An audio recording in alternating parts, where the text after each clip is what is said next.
Во битолското село Беранци подолго време се случува семејна драма кај фамилијата Димковци. Таткото Киро и синовите Игор и Александар, длабоко запретани во дното на секојдневието преполно со сиромаштија, на периферијата од ова село ги одживуваат секојдневните драми. Тројцата со душевна попреченост.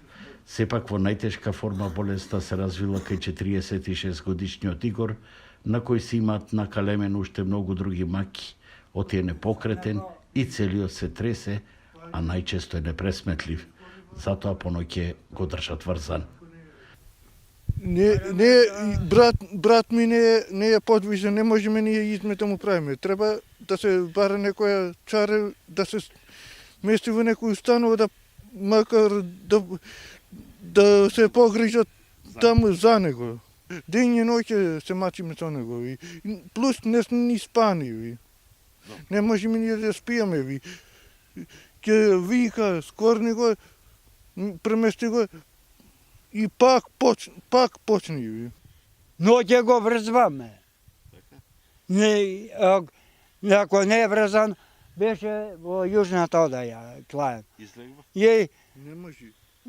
Од овде одолу нешто на бетоно, така ми е послана одајата, и легнат само по кусигајќи.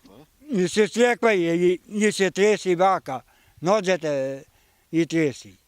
Со пензиичка од 10.000 денари Димковци не се жалат на сиромаштијата, туку бараат помош од државата. Од социјални грижи, нека се смести да можеме ние да видиме билде.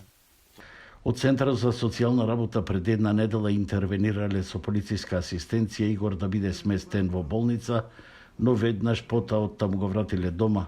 Пред 10 години одлежал во душевната болница во Демирхисар 1,5 година, но со сета негова тешка состојба никој не сака со него да си има работа. Сега на потек е Центарот за социјална работа.